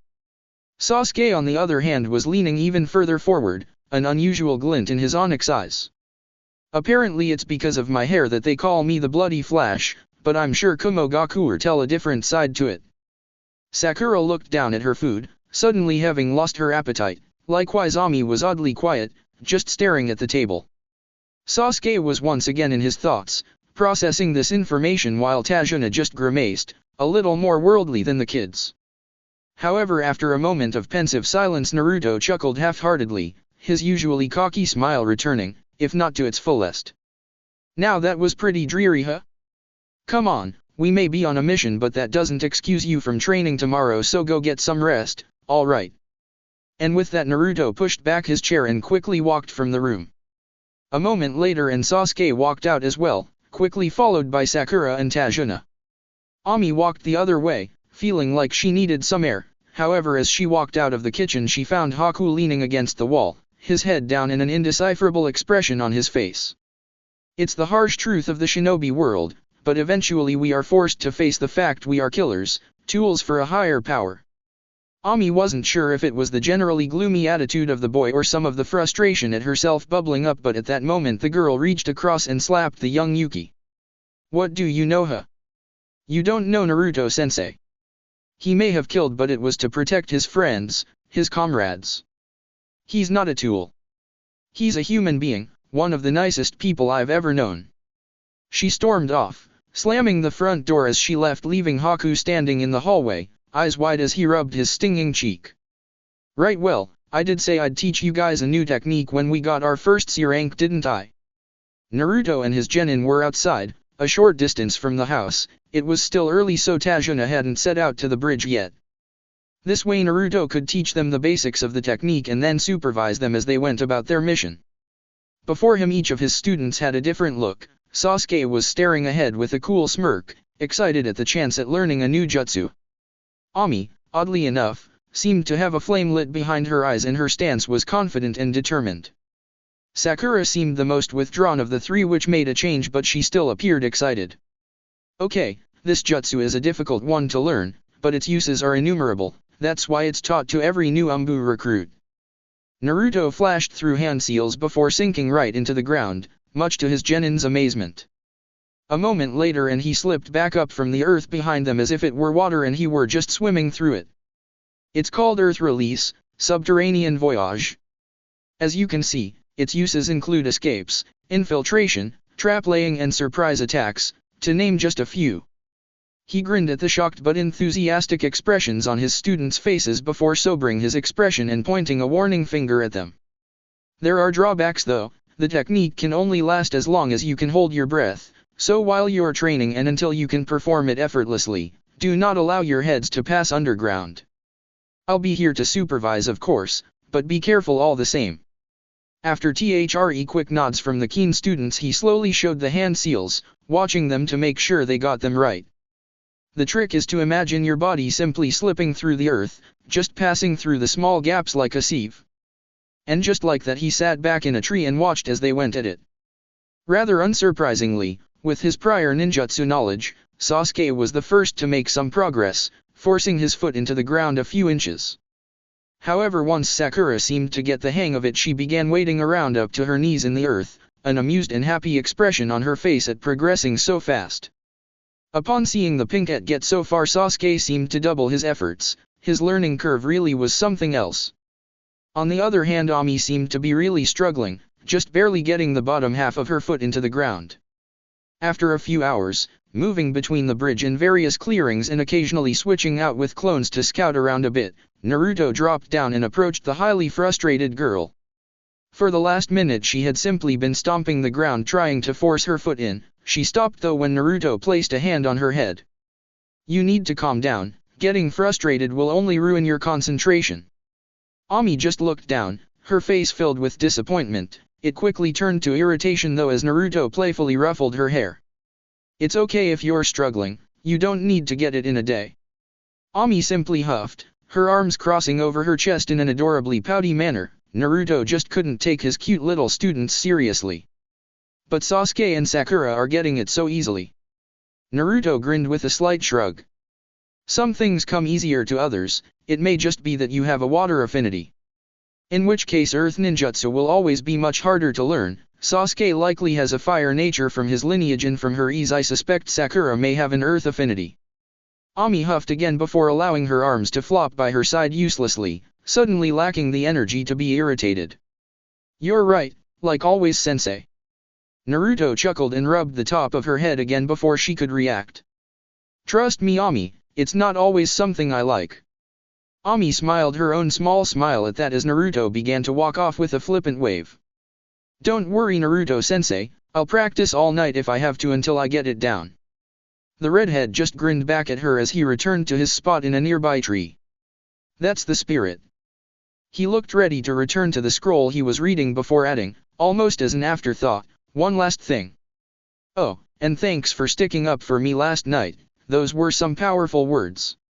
Ami, about to return to practicing, immediately flamed up with a blush so bright it nearly turned the roots of her hair red. However, she didn't dignify her sensei with response, knowing he would only get more amusement from it. Although it took an annoyingly long time for the blood to leave her cheeks, why did her sensei have to be so embarrassing? After dinner that night, which involved a rather exuberant if not depressing outburst from the household's youngest Inari, Ami immediately excused herself and moved to leave the house.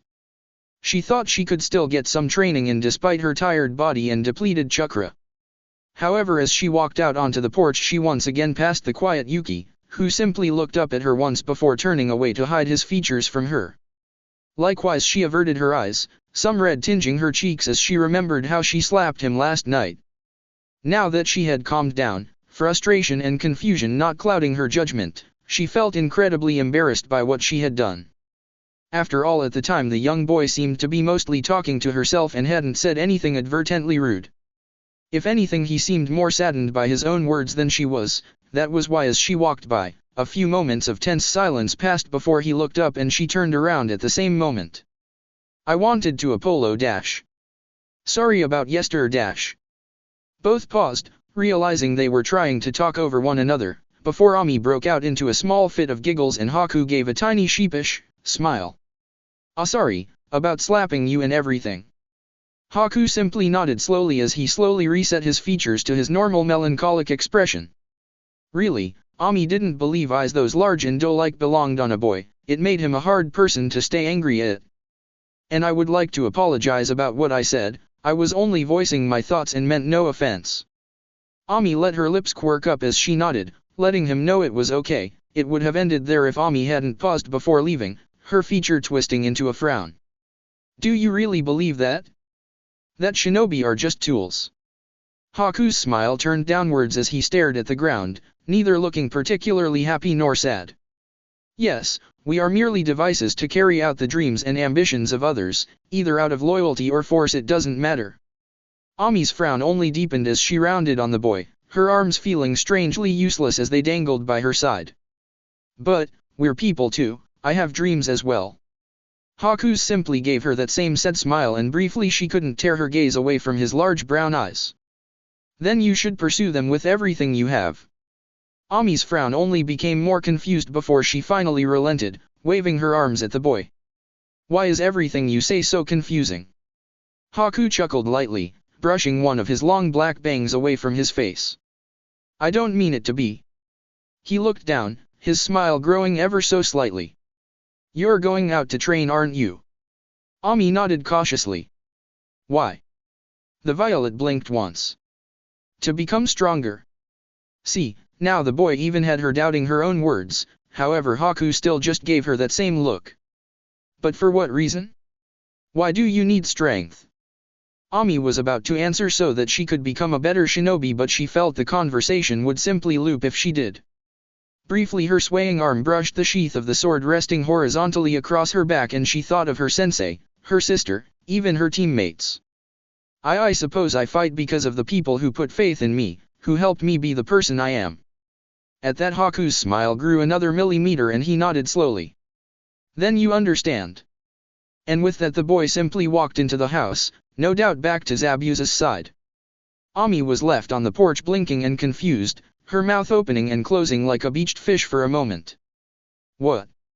She groaned lightly, Why did she have to have the weird deep moment with the odd shinobi boy on their messed up mission? She decided to try and forget about it by going out to train, not noticing Sasuke watching from the corner of the house, a pensive and thoughtful look on his face. Eventually though it simply twisted into his usual disgruntled expression and he walked off too, however neither could really shake off the strange, effeminate boy's words. The next few days passed remarkably quick for Team 7, between training their new jutsu, guarding Tajuna at the bridge and watching over Zabuza and Haku they found their days quite busy. Normally while it would be a deviation from the mission to wait out Hunter Nin for a bounty, their mission wasn't technically over until the bridge was built, so as long as the Kiryumbu caught up to Zabuza before then they were able to keep them around. Right now the three genin were on their way back from the bridge, the sun beginning to set in the sky. However as they passed through the woods on their way back to Tajuna's house they heard the sounds of kunai impacting with trees, so quickly moved to investigate. What they found was Naruto amidst a sea of Hiraishin kunai, spread out around a moderately sized clearing. He had a look of intense concentration on his face, a bunch of simple paper tags in his hand, and he was looking a lot more tired than his genin had ever seen him. There was even a light sheen of sweat on his forehead and he had removed his standard issue flak jacket. Then, like some almighty being had blinked, he was gone, only the very faintest of red after images marked the fact he had moved. In what had to be less than a second though he was back in place like nothing had happened, although it was apparent that was not true. Suddenly, next to every single kunai in the clearing, a paper tag was slapped down on the surface beside it. All three of the genin were in shock, trying to figure out just how fast their sensei must have moved just then. However he surprised them even more when he finally allowed his body to relax only to frown in annoyance. Damn, still not good enough. Sasuke, usually the last to speak up in any situation save where his own pride rested in the balance, couldn't accept that. What are you talking about? Naruto turned, his expression not changing as if he had known they were there all along, knowing him he probably had. Instead of answering though he simply waved to the clearing, pointing out a few tags that were only half placed, their edges flapping in the breeze. It isn't controlled enough. Sasuke frowned. If they had been kunai, and the tree's enemies, it wouldn't have mattered all that much if they were just a few inches off, not with that kind of overwhelming speed. Why are you even practicing when you have already learned the jutsu? Naruto quirked an eyebrow at the boy before sighing into his hand. Typical Uchiha, all about quantity and never quality. Then again Kakashi was a bit like that, maybe it was the eyes? It can always be better. He said it like it was obvious to anybody only to notice Sasuke was still staring about the clearing, a gleam in his eye. But who could possibly stand up to such an overwhelming jutsu, even as it is? Naruto just chuckled, suddenly appearing by Sasuke's side and laying a hand on his shoulder. This jutsu has been around since the Enidaime's time. You don't think people have been coming up with possible ways to stop or defeat it? He shook his head quickly, flashing back to the center of the clearing to better look at all his pupils. No, every technique can be improved, even if it as simple as removing the hand seals. At that Sakura finally piped up, confusion on her face. What do you mean sensei, don't all jutsu need seals? Naruto quickly shook his head, a little too tired to be his usual irritatingly amused self. No, hand seals simply help us mold the chakra inside of us in a specific way. Once you have performed a jutsu enough times the molding of the chakra becomes almost instinctual and you can use it with progressively less and less hand seals until you use none at all. Usually the first jutsu a shinobi does this with is the substitution. It's saved more than a few lives over the years. He chuckled, a Hiraishin kunai appearing in his hand in a flash. My father could use the Hiraishin seallessly, but he always found it quicker to use the ram seal, even if only for a millisecond. It is a complicated mix of fuinjutsu and ninjutsu and the molding of the chakra is just too complex to be effective without seals, at least so far. Ami nodded in understanding from the back of the group. So your goal is to make it more efficient without using any seals. Sakura and Sasuke's eyes widened at the implications of that, then the Hiraishin really would be instantaneous travel. It would literally be movement at the speed of thought. Naruto smiled at the girl. Something like that. Chakra isn't a substance in the traditional sense, it's an energy and can move as fast as it likes. With enough training I hope to be able to mold it faster than I would be able to form any hand seals, although that's just the first step. He mumbled the last part under his breath, but his genin heard it all the same, gulping a little at how serious their sensei was all of a sudden. You want to take it even further? Sakura's shocked voice forced Naruto to look up, and the redhead quickly disarmed her with a warm smile. A conversation for another time. If I remember right, none of you have even got the jutsu I gave you down, never mind sealessly. When his genin simply stood there staring at him for another few moments, he quickly shooed them like one might a stray cat. Come on, get. The three immediately rushed off, making the redhead smirk at the sway he had over them.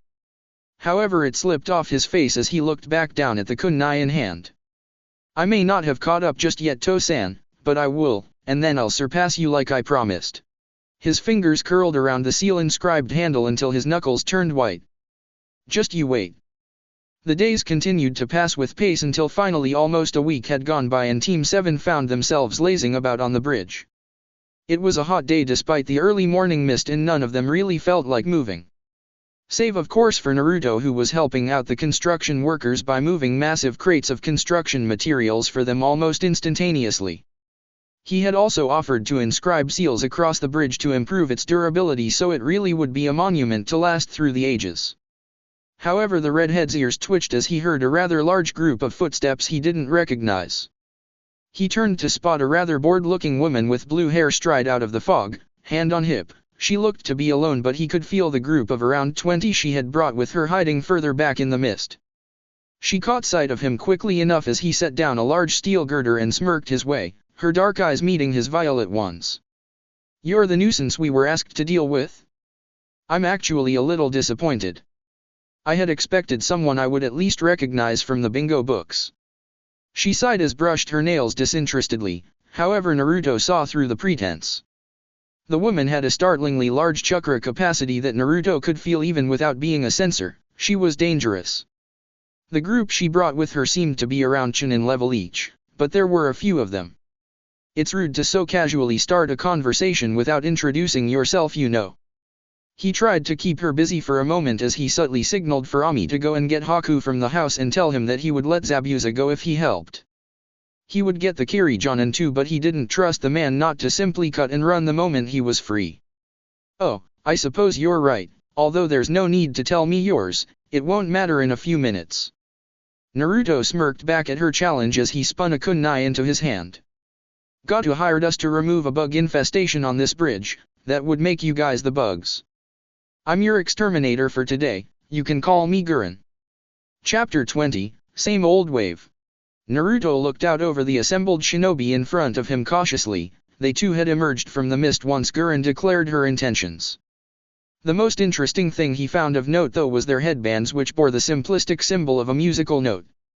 In the time leading up to his dismissal from the Umbu, he had heard rumors and a few reports about the fledgling village being set up in the land of rice. However, the past few months with his genin had put him out of the loop somewhat in the political sense.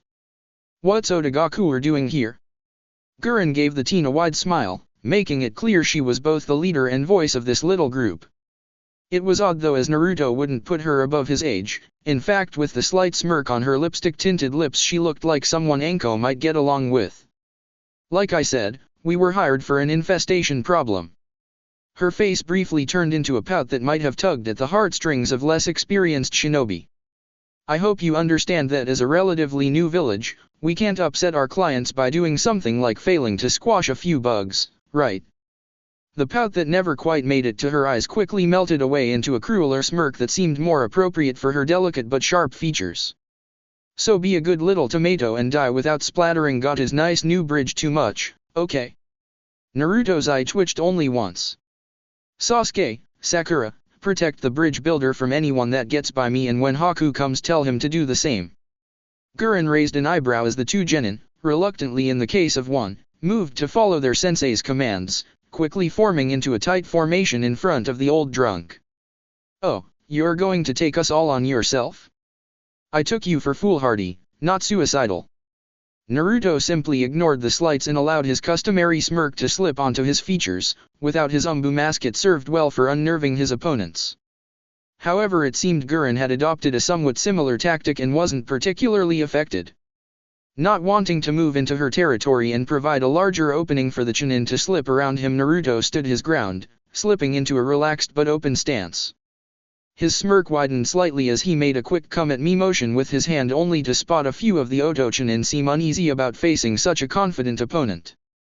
There was something to be said about the freedom permitted to him outside the tight rules and regulations of Umbu. It was a chance for him to cut loose a little and enjoy his fights more, like he had done with Zabuza. Gurren on the other hand was quick to eliminate the weakness from her group as she motioned them all forward, apparently not deigning to enter the fight herself just yet. Still staying precisely in position, Naruto waited as 5 of the Chunin charged at him. He was a little offended they thought so little as to only send that many. When the first stepped into the 5-meter radius around Naruto that was his maximum mobility zone, he was quickly flung out to the side with 3 broken ribs, a snapped arm and a nasty concussion.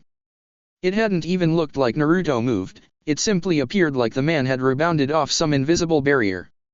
Only Gurren caught the slight flicker and blurred edges that indicated it had been pure speed. Oh, so the Tomato has a few tricks up his sleeve. She seemed more amused than intimidated, a stark contrast to the 4 other shinobi that had been approaching him only to jump back after seeing what happened to their companion. Instead they decided that long distance would probably be preferable and began launching wave after wave of kunai and shuriken at him. They would have been simple enough to simply bat away or deflect, but that wouldn't be nearly intimidating enough for what he was going for. Instead Naruto moved in a slightly more visible blur this time, plucking each and every kunai out of the air by its handle and using each kunai to pin the shuriken to the floor through the small hole. What the hell is this guy? By the time the 4 ran out of projectiles, the area around Naruto looked like some kind of modern art display, with kunai buried into the surrounding concrete through the holes in various shuriken. Unfortunately there was a slight imbalance and Naruto was left holding 8 shuriken in his hands, spinning them idly on his fingers. He quickly proceeded to launch them all into the hands of his 4 attackers with lethal accuracy, making them all cry out in pain and clutch at their now unusable appendages. This time the message seemed to get through to Gurren as the edges of her smirk began to twitch. Don't aim for him, you idiots, aim for the bridge builder. She looked like she wanted to slap her forehead and only refrained from doing so because of the image she was trying to maintain. Immediately, with a bit of panic, a few of them rushed forward and flashed through identical hand signs. Water release, water bullet. Their simultaneous cries rang out along the bridge in sync with the release of their jutsu. However, just as Naruto was about to respond in kind with a wide sweeping wind technique, the moisture between the 2 groups seemed to rapidly condense before freezing over into a makeshift wall of ice. It cracked under the combined barrage of 6 separate water techniques but didn't break. A moment later and it just melted away. At the same moment Ami and Haku made their appearance on the bridge. Oh Haku, nice to see you. The dark-haired boy, now fully equipped and unsealed, nodded back to him curtly. Naruto was glad he had taught Ami the hand seal sequence to deactivate his chakra seals for emergencies such as these, or at least the one he had used on Haku. Zabuza's was a tad more complex. Zabuza-sama has decided to take you up on your offer and offered my assistance. Naruto nodded with a smile before glancing back to the Oto group who seemed to be weighing up the new arrival. Do you think you and my genin could handle the goons while I have a chat with the leader? Haku's eye trailed over the assembled chunin, evaluating them with a practiced gaze that almost reminded Naruto of Itachi at a younger age. Haku seemed to find the situation okay, which Naruto could understand. Kiri Hunter-nin were likely a lot more powerful than these upstart chunin from a fledgling village. That seems acceptable. Naruto nodded again. At the same moment Gurren's patience finally snapped. What are you standing around for? It's just 2 key dash. The woman was suddenly cut off as her hand snapped up to catch a kunai throw at her. It confused a few people though, as the metal seemed to make a grinding noise against what appeared to be her bare palm. However, the real confusion stemmed from Gurren as she looked at its odd tri-pronged design. Something flickered at the back of her mind at that, a stray warning from her master and mentor. Hello, can we have a talk, squad leader to squad leader? She didn't have much time to ponder it because at that moment Naruto suddenly flashed into their ranks, an easy grin on his face as in the same motion he threw another of the strange kunai directly up into their air, hard. But do you mind if we go somewhere more secluded? Gurren was too shocked by the teen's seemingly instantaneous speed that she couldn't react in time as the redhead picked her up bridal style and summarily flashed away again. Ami, do you mind providing support? I may not be able to get all of them. The purple-haired girl looked around in surprise as Haku addressed her in his quiet, calm manner, even as the Otochinin got over their shock. Ah, yes. Her face betrayed her nerves though, she felt like Sasuke would be far more suited for this than her. All the same though she drew her sword with ever so slightly shaking hands and held it out in front of her as she was taught. Haku, in a move nobody saw coming, ran through a quick set of one-handed seals, even Sakura didn't know those existed. The air around him condensed rapidly, forming a set of thin, clear senbon in his hands. To secure my master's freedom I am afraid I have to fight you, I'm sorry. Before the Oto shinobi could rally themselves or make sense of why their opponent was apologizing, Haku delivered a fast and devastating round of senbon into their ranks. They struck with vital accuracy, disabling the legs of Fortunin at once. They were a little more prepared for the second round but the boy still managed to implant all his senbon in their bodies, hindering their movements by striking strategic pressure points. They should be suitably weakened for you now. The stoic boy intoned to his unlikely companion before dashing off at speed Zami would have only expected from someone like Sasuke, if not a little faster. He flickered back into the ranks of the Oto ninja much like Naruto had done, lashing out with senbons in hand that constantly regenerating from the air. He was a devastating force in their midst, crippling and disabling their bodies completely non-lethally. Ami could only look on and off for so long though before a group broke off from their pack and headed for the bridge builder. Your opponent is me? Ami held her sword out in front of her in an unsteady grip, but her eyes were aflame with determination. These men were slowed by Haku's medically precise shots, she could handle this. She repeated that mantra as the first approach, at the last moment though she reversed the grip on her sword so the flat of the blade was facing outward. Noticing her opponent was hobbling on his left leg Ami stepped into the attack, sweeping out his legs before he could launch his own offensive. Immediately the wind was knocked out of the man and Ami finished him with a swift kick to the temple. Then she realized what she had just done and blinked, an excited smile appearing on her face. However it was short-lived as a shadow appeared over her, revealing itself to be another Chunin charging at her with a kunai. She froze in panic before feeling something use her shoulders as a stepping stone. Suddenly Sasuke was above her and with a lightning-fast kick he caught the charging Otonin in the throat, immediately taking him out of the fight. The dark-haired Uchiha rolled to the ground before springing up in a ready stance, a smirk on his face. Being cocky is reserved for successful shinobi dobe, be more alert. Ami just stared at the boy in surprise as he began speeding through hand seals. Sasuke, you. The boy grunted as he brought his fingers up to his mouth in the traditional tiger seal and spewed out an impressive sphere of flames at the other approaching Otonin, causing them to scatter. Don't look too much into it, my body just moved on its own. Ami said nothing but a warm smile crept up high on her features. Now hurry up and get your sword back up if you want to be useful. Ami caught herself and wiped her expression clean, replacing it with a determined look as she brought her sword about to meet the rallying threat. She remembered Naruto's words during their training and focused on her breathing, making sure it is in sync with her movements as she prepared herself. Right. A few hundred meters above that fight Naruto and Gurren flashed into existence as the kunai reached the zenith of its flight, quickly being caught by Naruto as he let go of the ladder. Her surprise was evident in the short and quickly quashed yelp she released as she suddenly found herself startlingly high in the sky, quickly rushing towards what would be to many, their doom. So, I thought we could have a brief chat. Despite the wind rushing past them Gurren could hear Naruto just fine as he amplified his vocal cords with chakra. He fell a few feet from her, comfortably laid back with his head resting in his hands as though he were on the most comfortable bed in the world. Gurren just growled at his nonchalant attitude to suddenly falling at terminal velocity. I'm not telling you anything, tomato. She punctuated her words by forcing a set of snowflake resembling shuriken to seemingly materialize out of thin air and promptly throwing them at him. Without any leverage to move off of his speed should have been rendered useless. However Naruto simply tossed the Hiraishin kunai to the side and quickly flashed over to it. Choosing whether or not he kept his momentum when he transported was one of the trickier aspects of the Fuinjutsu for the Hiraishin, but when he appeared again out the way of her shining barrage he continued to fall at their steady speed. Rude, but rather interesting technique. Gurren just growled from her throat again as a set of purple wings with the appearance of tinted glass seemed to grow from her arms. They couldn't make the woman fly, but they allowed her to glide over to Naruto before spinning her body so it resembled a buzzsaw. It turned out the edges of the wings were razor sharp, made apparent by the hum they created as the blue-haired woman span. Once again Naruto casually tossed the kunai, effortlessly moving himself out the way of her attack. Pretty too, that isn't like any jutsu I've ever seen before. Gurren emerged from her spin with furious, narrowed eyes. She always kept an eye on the ground though as it rushed up to meet them with increasing danger. So what? Were you just planning on letting me fall to my death? Sorry to burst your bubble, tomato, but a fall like this isn't enough to kill me. Naruto just grinned, annoying the woman at how easily he ignored her tone and threats. Good, I was planning on getting more information anyway, this way I won't have to catch you.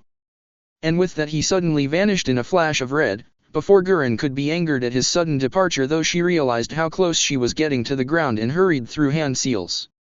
Crystal release, shimmering cave.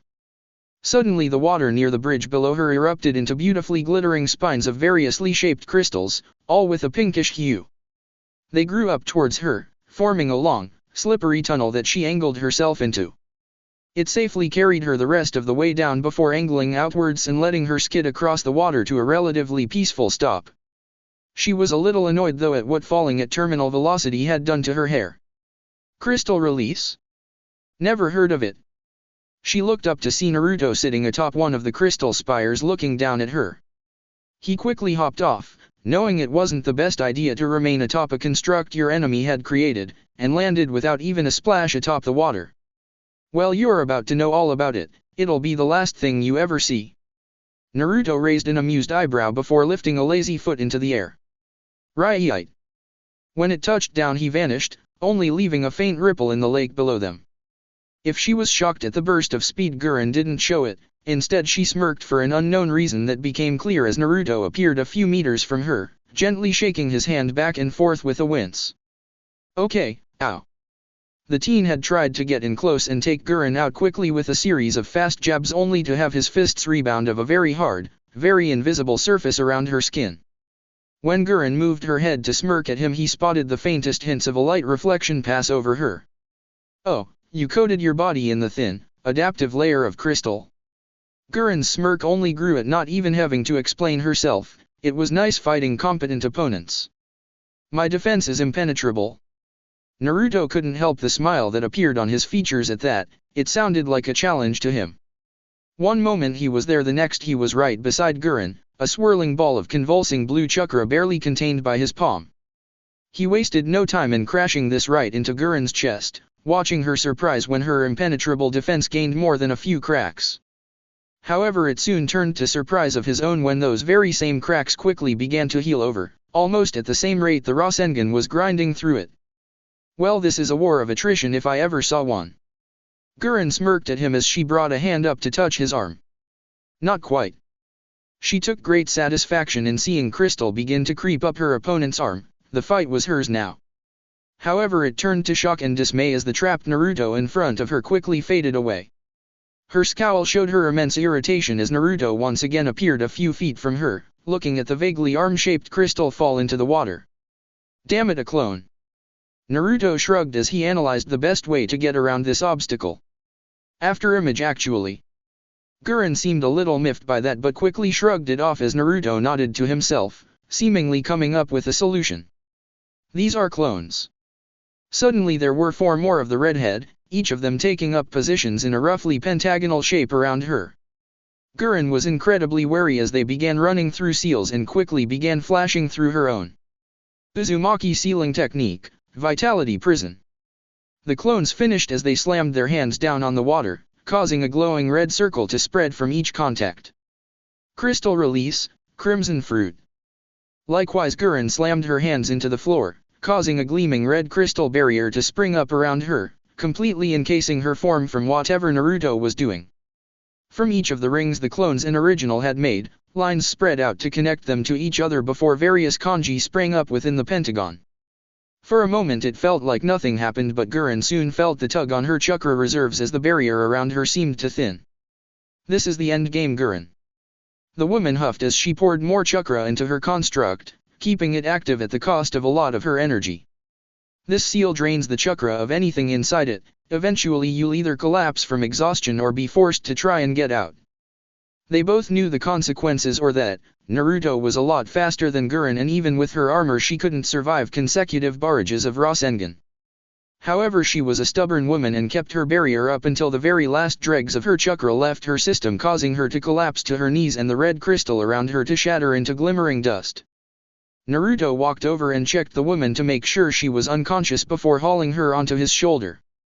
Suddenly though, her eyes snapped open and she wrapped up as much of Naruto's body as she could with hers to prevent him from escaping.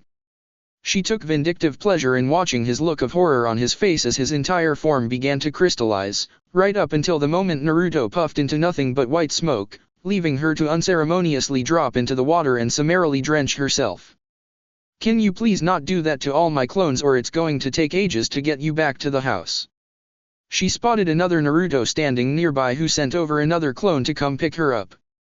At this point Gurren really was spent and just allowed herself to be carried, her eyes burning furiously the whole time. Her anger only grew worse as Naruto patted her patronizingly on the head. "Thank you." She swore to get her revenge right then, any way she could. Naruto appeared on the bridge again in a flash of red, prisoner still in tow, and quickly observed what appeared to be the aftermath of a large and messy fight. Otochinin were strewn about on the concrete, either lightly crisped by Sasuke's fire release, twitched from the slowly melting senbon in their limbs, or disabled through bruises and cuts from Ami.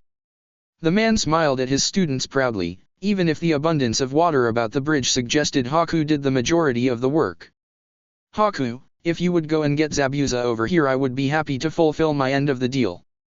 The young Land of Water runaway looked up at him with a small thankful smile before flickering off to get his master.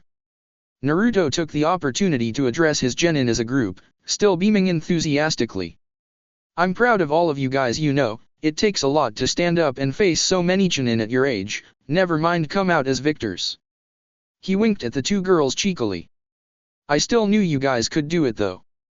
The genin seemed to take the news differently. Sakura seemed to slump forward in relief, taking it as the sign that it really was over now. Naruto was happy to note a few of the Otonin seemed in a daze and confused, meaning she hadn't stood idly by. Sasuke just smirked in satisfaction at the praise, as well deserved as it was, considering the large number of burned or beaten shinobi he had likely turned this experience into some kind of competition. Ami just smiled, her posture relaxing as she finally slid her sword onto her back. Her hands were slightly shaking, but Naruto put that up to the adrenaline rush. "What do we do now, sensei?" Naruto looked over to Sakura and was about to answer when a voice cut in from the far end of the bridge. "That is a question I would like the answer to as well, Konoha Ninja. What are you going to do next?" Naruto took great pride in his ability to remember voices and faces, so when he turned at the oddly familiar voice he wasn't wrong in assuming it was that client he had so long ago. "Oh Gato, I had wondered if you would turn up at some point." The Jonin commented as if he were talking about a lost set of keys. Gato on the other hand scrutinized the much taller teen for a moment before grinning. "I remember you, kid, you were there when I hired escorts into this country." Naruto was a little surprised, it seemed he wasn't the only one good with faces. "That's good, it means I can just hire you guys off to look the other way, that's how you shinobi work, isn't it?" Naruto shrugged his shoulders nonchalantly, surprising and shocking both his genin and Tajuna. More or less." Gato's grin intensified as he reached for something in his suit jacket. "Perfect, now dash." He was shocked then as Naruto suddenly appeared in front of him, never having noticed the Hiraishin kunai planted in the ground he was standing by. Naruto had mixed a few into the kunai he was lodging in the bridge earlier as a failsafe in case his genin were in trouble. "More or less, it's a shame that right now we're already on a mission. Currently that mission is the protection of one bridge builder that you seem all too intent on threatening. Unfortunately." Naruto shrugged again with a slight wave of his head as if internally deliberating, "The best way I see of keeping him safe, is if you can't harm him anymore." Gato's eyes remained locked in a state of fear as Naruto's hand suddenly whipped around, applying a simple paper tag to his back that paralyzed him in an instant. He fell forward on his face, completely unable to move as Naruto turned his attention to the horde of bandits and thugs the man had brought along with him. "Hello." He spoke with such an unnervingly lackadaisical tone that a few of the thugs toward the front of the crowd took a step back with unease. Could you kindly go away now? The men looked at one another uncertainly for a moment before quickly moving to comply with the request. Maybe it was the speed he displayed or his unsettling attitude, however half would agree it was because of the way his eyes seemed to flicker red for a moment. Tajuna and the genin could only look on in shock as Naruto defeated an entire horde of bandits with nothing but a spoken sentence. Luckily to distract them, at that moment Zabuza and Haku reappeared on the bridge, the former giving a quizzical look to his now petrified employer. However, his freedom was more concerning at the moment as he quickly shook his bound arms to get Naruto's attention. "Oi Namikaze, hurry up with this would you, I have an itch on my nose." Naruto chuckled as he walked up to the taller man, flashed through hand seals and tapped him on the back of his neck, making the man grunt in irritation. "So that's why I couldn't find the seal?" Naruto simply smirked as he backed off, watching in amusement as Zabuza gratefully stretched his arms and rolled his shoulders before accepting Kubikiribochu from Haku and giving it a few test swings. "Happy now?" the redhead asked the former Kirinin only to get a toothy grin in response. "I'll be happier once I get a suitable lead from the hunternin. Come on Haku, we're leaving." Naruto nodded at that. He had been worried that Zabuza would try and attack them, but it seemed unfounded. However, a more pressing issue cropped up when a new voice made itself known at the entrance to the bridge. It wasn't Gata this time. "I'd appreciate if you stayed right there, Zabuza Mamakai." From the mist emerged a man dressed similarly to how Haku was, only older, with fin-style blue hair and an eye patch. "We've been trying to catch up to you for almost a month now." Immediately Zabuza's sword was raised defensively as he eyed the newcomers, each bearing the unmistakable sigil of Kirigakure somewhere on their clothing. "You know I'm not going to go quietly, right?" Zabuza intones gruffly.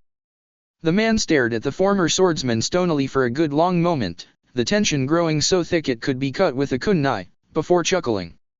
"I'm afraid you misunderstand Mamakai-san." He stepped further out of the swirling mist only to catch Zabuza by surprise and causing the man to lower his cleaver slightly. "Ah." The man nodded, causing the odd talisman-like earrings he wore to shake and flap about. Naruto recognized the fuinjutsu on them as one of protection, but for what he couldn't say. A moment later and Zabuza was on guard again, not letting something like familiarity with his pursuers drop his guard. "What do you want then?" Ah shook his head, motioning for one of the masked hunternin behind him, who quickly produced a small scroll. "Me? Nothing. However, I do carry an offer for you from the Mizukage." Zabuza snarled as he caught the thrown scroll, looking for all the world like he wanted to tear it to pieces right there. "I don't give a shit what that bastard wants. Why don't you go back and tell him one day I'm coming for his damn head?" Ah just chuckled as he motioned for Zabuza to read the scroll. "Reconsider, I'm sure you'll find what she has to say is rather interesting." Zabuza, caught off guard by the remark, cautiously opened the scroll, his eyes widening the more he read through it. Finally, and more than a little shakily, he looked up, an indecipherable expression on his face. "It's over." Ah nodded, taking Zabuza's confusion in stride. He was sure the man must have severely conflicting emotions over this news. Happiness that the war tearing his home apart was over, annoyance that he wasn't the one to take down the Mizukage, relief that he could finally return home. "I can't believe that woman actually did it." Ah seemed a little irritated by the remark, but again let it slide, and Zabuza threw him the scroll back. "Yes, with her leading us we were able to emerge victorious, but there is still a lot to do in rebuilding Kirigakure." Zabuza nodded slowly and Naruto took that opportunity to weigh in. "Kirigakure has a new Mizukage." Ah turned to the man, seeming to stare right through him for a moment before scowling. "Konoha's bloody flash, this doesn't concern you, but if you must know, Lady Terumi was elected as Godaima Mizukage a few weeks ago." Both Ami and Sakura seemed shocked that for the first time in history there was a female Kage. Naruto on the other hand was shocked for a different reason. There was only one Terumi in the bingo books that could even be considered for the Kage position. However, he was a little more perturbed by the tone of Ao's voice. A moment later though, and suddenly the protection seals in his Ager's Zion made sense as the hairstyle clicked in his memory. "I remember you. You were part of the Kiri squad that got in the way during our mission in the Land of Tea. If I remember right, Shisui was the one who fought you, but you got away from him somehow." Ah seemed aggravated by the reminder as he fully turned his attention toward the man. "I remember you too, Naruto Namikaze. nor shall I forget that encounter. Shisui Uchiha was one of the most vicious and talented opponents I have ever faced. Naruto narrowed his eyes at the man who proceeded to do the same, everyone else feeling the tension beginning to rise again. However, it was broken as Naruto smirked, his hand coming up to rub the back of his head. "Well, nice seeing you again, I suppose." Ah seemed to come to a similar conclusion in his mind as he straightened up and nodded curtly. Behind him, Naruto's genin nearly face-faulted at their sensei's attitude. "Take good care of Peachy and his little apprentice." Zabuza's eye twitched at the comment, but he wisely didn't rise to the taunt.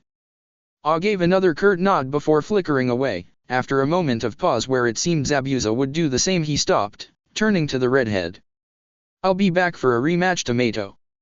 Said redhead simply smirked at him and offered him a small nod of recognition. To the side of them, Haku inclined his body respectfully to the genin with a small smile. "I'm glad we never had to fight. I look forward to coming across you all again sometime soon. I hope it is under better circumstances."